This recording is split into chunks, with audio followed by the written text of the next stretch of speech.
Hello and welcome to Vega Plus Academy YouTube channel. So in the previous video we have discussed up to question number 15. Now we are moving to question number 16. You can get question number 15 and previous videos from I button. Okay, we are moving to our slides. तो ये हमारा question number 16 है. So in question number 16 what is given you can read it. Which uses more energy. यहाँ पर आपको given है कि इस दो इक्विपमेंट में से कौन आपका इक्विपमेंट मोर एनर्जी यूज किया जाता है, यूज करता है. ठीक है ना. आपके पास क्या है, दो इक्विपमेंट है. आपके पास दो इक्विपमेंट्स गिवन है. पहला क्या है आपका टीवी है. नेक्स्ट आपका सेकंड क्या है, आपका सेकंड आपका है टोस्टर. ठीक है. अब इसमें आपसे पूछ रहा है विच यूजेस मोर एनर्जी.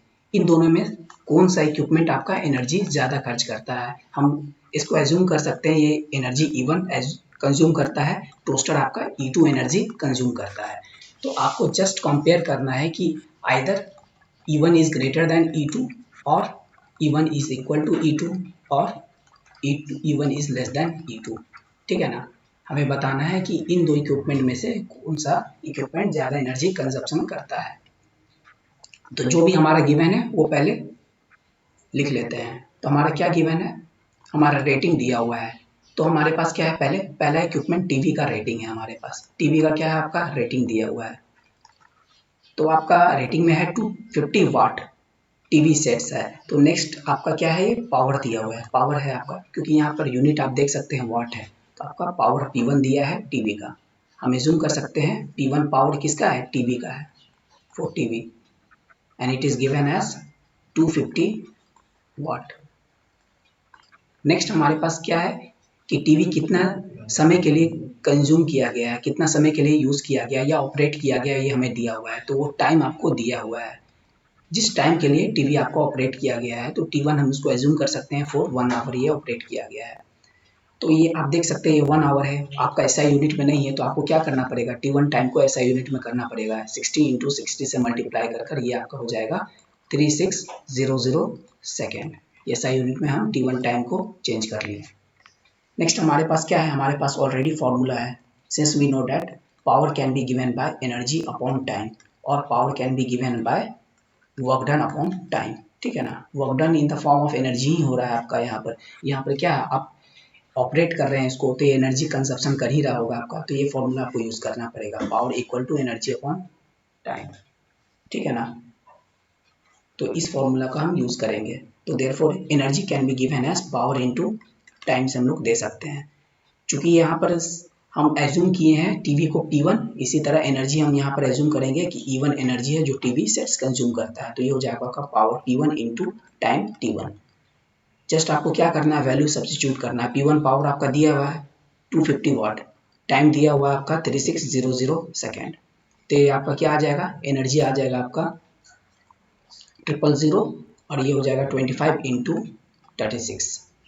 जब इसको आप सिंप्लीफाई करिएगा तो एनर्जी आपका क्या आ जाएगा, जब इसको आप सिंप्लीफाई करिएगा तो आपका ये एनर्जी आ जाएगा 9 × 10⁵ जूल. ये क्या हो गया, आपका जूल हो गया एनर्जी का SI यूनिट. ठीक है. तो ये आपका इतना जूल का एनर्जी कौन कंजप्शन कर रहा है, टीवी कंज्यूम कर रहा है. नेक्स्ट आपको क्या निकालना है, E2 निकालना है, जो कि किसका है, आपका टोस्टर का है. तो आप E2 सिमिलरली लिख सकते हैं. इसी तरह E2 को भी आप लिख सकते हैं, E2 को भी आप लिख सकते हैं T2 इंटू T2, क्योंकि आपके पास क्या है, टोस्टर का पावर दिया हुआ है. P2 ऑलरेडी दिया है 1200 वाट. नेक्स्ट हमारे पास टाइम T2 क्या दिया हुआ है, 10 मिनट्स दिया हुआ है. तो हम इसको सेकेंड में कन्वर्ट कर लेते हैं 60 से मल्टीप्लाई कर. तो ये हो जाएगा आपका 600 सेकेंड. अब हम ये यहाँ पर क्या करेंगे, वैल्यू पुट करेंगे, सब्स्टिट्यूट करेंगे. P2 का हमारा वैल्यू है 1200 वाट मल्टीप्लाइड बाय 600 सेकेंड. तो ये आपका क्या आ जाएगा, ये आपका आ जाएगा 72 इंटू 10⁴. इसको आप सिंप्लीफाई कर लिख सकते हैं 7.2 इंटू 10⁵ जूल. तो ये आपका क्या हो गया, E2 हो गया. और सिमिलरली E1 आपका क्या आया, E1 आपका आया है 9 इंटू 10⁵ जूल. आप यहाँ से E1 और E2 को कंपेयर कर सकते हैं. आप देखिएगा ये 7.2 है, ये आपका क्या है 9 इंटू 10⁵ जूल है. तो ये आपका, ये तो आपका सेम है. तो आप देख सकते हैं यहाँ पर E1 जो है आपका ग्रेटर देन E2 है. यहाँ पर आपका क्या कंक्लूजन आया, हमारा कंक्लूजन आया E1 जो है हमारा 9 × 10⁵ है, ये E2 से बड़ा है। तो आप क्या बोल सकते हैं यहाँ पर आपको क्वेश्चन पूछा था which uses more energy, therefore आप लिख सकते हैं देयरफॉर टीवी यूजेस मोर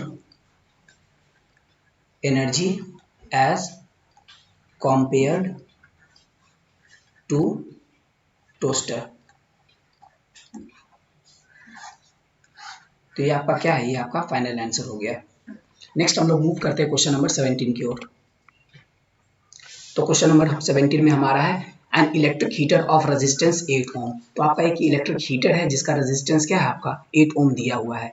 उसको ऑपरेट किया गया है, draws of 15 ampere from the service mains. ये सर्विस मेन से है ना 15 एम्पियर का करंट को ड्रॉ करता है फॉर 2 आवर के लिए जब ये ऑपरेट किया जाता है। तो आपसे पूछ क्या रहा है, calculate the rate at which heat is developed in the heater. तो क्वेश्चन में आपसे पूछा है the rate at which heat is developed. ठीक है, तो जो भी गिवन है हम पहले वो लिख लेते हैं। तो हमारे पास क्या रेजिस्टेंस दिया हुआ है, रेजिस्टेंस हमारा गिवन है आपका 8 ओम हीटर का। नेक्स्ट आपका क्या दिया हुआ है, करंट अक्रॉस हीटर दिया हुआ है आपका, वो कितना है आपका 15 एम्पियर का वो करंट ड्रॉ कर रहा है। तो आपसे पूछा क्या है, calculate the rate at which heat is developed. तो rate at which heat is developed is nothing but power.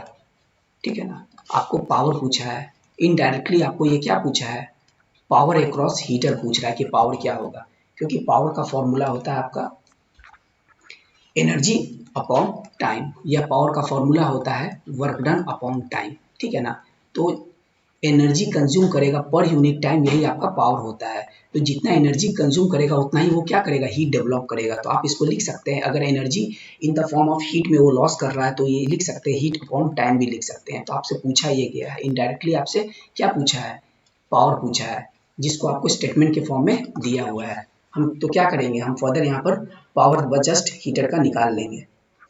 तो हम जानते हैं कि power can be given as V²/R and power can be given as V into I and power can be given as I²R। तो हमारे पास power का कितना formula है, 3 फॉर्मूला है।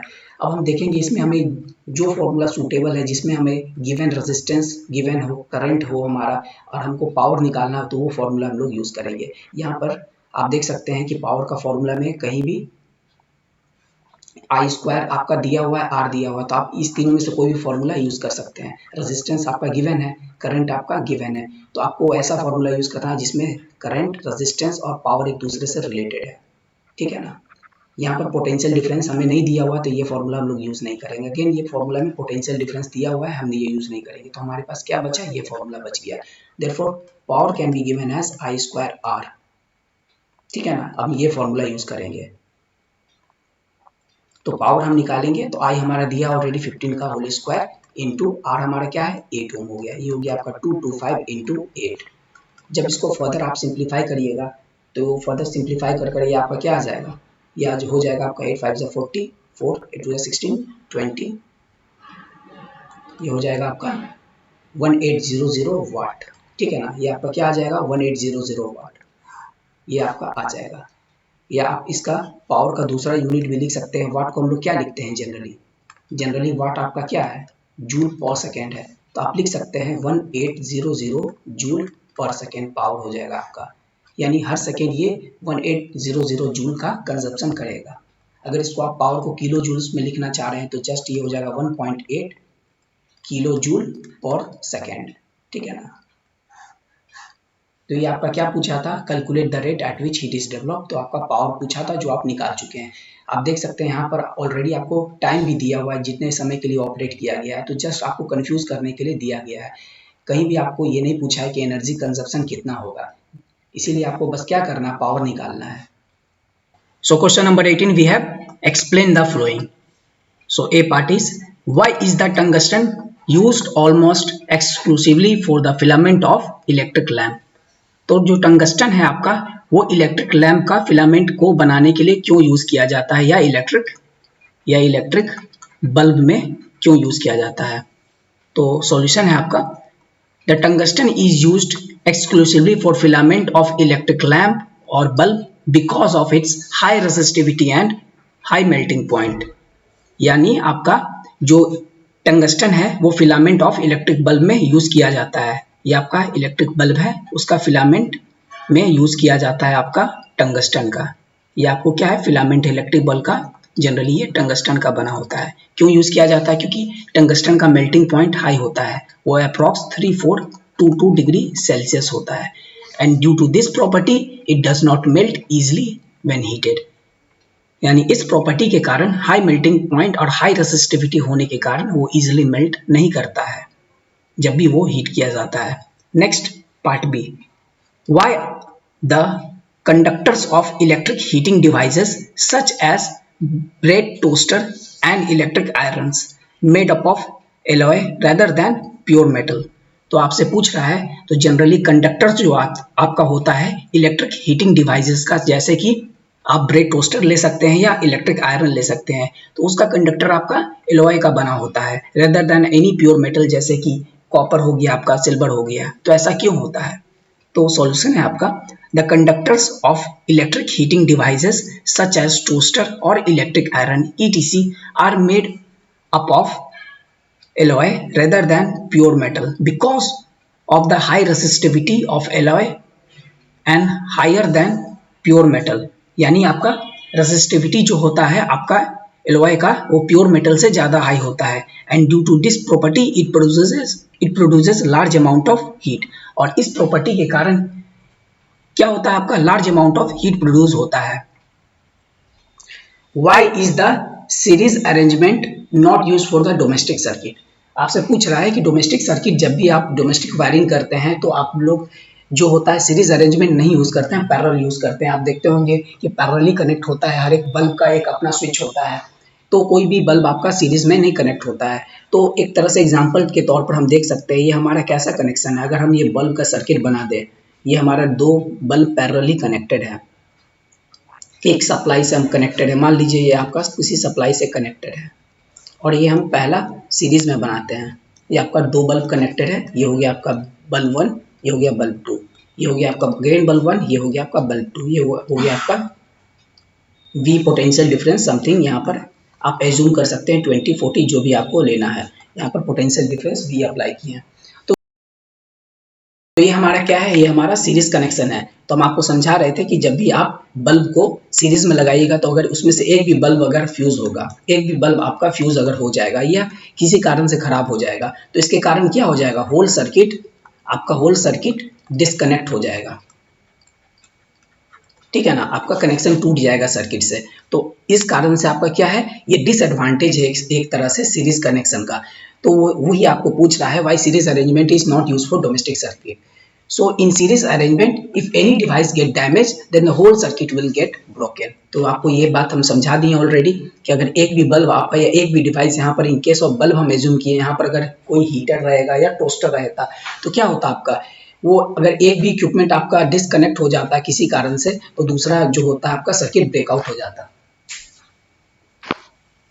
नेक्स्ट आपका दूसरा रीजन क्या है, इन सीरीज कनेक्शन। यहाँ पर आप देख सकते हैं पैरेलल के केस में अगर एक भी बल्ब फ्यूज होगा या एक भी डिवाइस फ्यूज होगा या डिसरप्टेड होगा, तो दूसरा डिवाइस आपका वर्क करेगा। तो ये एडवांटेज होता है आपका। तो जनरली हम इसके बारे में नहीं यहाँ पर सोचेंगे, हम सेकेंड पॉइंट देखेंगे। In series connection voltage is divided due to this loading voltage और less voltage the device get affected, that is device can not give light efficiently. अगर हम यहाँ पर बल्ब कंसीडर किए हैं, इन केस ऑफ डिवाइस हम मान ली कि हमारा बल्ब कनेक्टेड है, तो यहाँ पर क्या होगा, आपका ये पोटेंशियल डिफरेंस हमारा ये बल्ब 1 के क्रॉस V1 हो जाएगा, यहाँ ड्रॉप V2 हो जाएगा। एक तरह से ये जो V है आपका नेट पोटेंशियल डिफरेंस, ये V1 और V2 में डिवाइड हो गया है। तो आपको क्या हो गया, लोअर इन वोल्टेज हो गया आपका। तो due to this less voltage आपका कोई भी डिवाइस जो आप ऑपरेट कर रहे हैं वो एफिशिएंटली नहीं वर्क करेगा। ठीक है, नेक्स्ट हम लोग मूव करते हैं क्वेश्चन नंबर डी की तरफ। So in question number D it is asked that how does the resistance of a wire vary with its area of cross sections. तो ये आपको पूछ रहा है कि रेजिस्टेंस, आपका रेजिस्टेंस जनरली हम लोग R से डिनोट करते हैं, रेजिस्टेंस हम लोग R से डिनोट करते हैं, वो किस तरह से एरिया ऑफ क्रॉस सेक्शन से वेरी करेगा, एरिया ऑफ क्रॉस सेक्शन पर कैसे डिपेंड करेगा। तो हम लोग जानते हैं ओम्स लॉ के बाद ऑलरेडी हम लोग पढ़े हैं ये factors affecting resistance of the conductor में कि आपका resistance of the conductor is directly proportional to length and resistance of the conductor is inversely proportional to the area of cross section. चूंकि आपका इनवर्सली प्रोपोर्शनल है तो इसके कारण क्या होगा, तो इनवर्सली प्रोपोर्शनल है तो अगर आपका रेजिस्टेंस बढ़ेगा तो एरिया ऑफ क्रॉस सेक्शन कम हो जाएगा, अगर एरिया ऑफ क्रॉस सेक्शन बढ़ जाएगा तो रेजिस्टेंस कम हो जाएगा। तो एक तरह से डायरेक्टली प्रोपोर्शनल एक के बढ़ने से दूसरा बढ़ता है, पर इनवर्सली प्रोपोर्शनल के केस में आपका एक के बढ़ने से दूसरा घटता है। तो ये आपका सॉल्यूशन है। The resistance of the wire is inversely proportional to the area of cross sections, that is the area of cross section of the conductor is increase then its resistance decreases and vice versa. जो आपको अभी समझा है वो चीज लिखा हुआ है। नेक्स्ट हम लोग मूव करते हैं क्वेश्चन नंबर ई की तरफ। Why are the copper and aluminium wire usually employed for electrical और इलेक्ट्रिसिटी ट्रांसमिशन। तो ये आपसे पूछ रहा है कि जनरली आप इलेक्ट्रिक ट्रांसमिशन अगर आप करते हैं तो उसमें जनरली आप लोग कॉपर वायर का यूज करते हैं या एल्यूमिनियम वायर का यूज करते हैं, ठीक है ना। आप इसका क्यों यूज करते हैं ये बेसिकली आपसे पूछ रहा है। तो हम लोग देखते हैं सॉल्यूशन में। Copper and aluminium wire are used for electrical transmission as they are good conductors of electricity. क्योंकि ये सब क्या है, गुड कंडक्टर ऑफ इलेक्ट्रिसिटी है। हम लोग चाहते हैं कि हमारा ट्रांसमिशन में कम से कम लॉस हो, तो हम क्या करेंगे, हम ऐसा कंडक्टर यूज करेंगे जो क्या करेगा, लेस रेजिस्टेंस को ऑफर करेगा, जो कि हाई कंडक्टिविटी ऑफर करेगा, यानी रेसिस्टिविटी उसका कम होना चाहिए। तो जनरली कॉपर एल्यूमिनियम क्या होता है, लो रेसिस्टिविटी ऑफर करता है एज कम्पेयर टू अदर, ठीक है ना। उसके कंपैरिजन में आपका जो आपका कॉपर एल्यूमिनियम है आपका वो यूज किया जाता है इलेक्ट्रिकल ट्रांसमिशन में, क्योंकि उसका लो रेसिस्टिविटी होता है और वो गुड कंडक्टर भी है। So this was the last question and here we have completed our chapter. So for further videos please like, share and subscribe our channel. Thank you.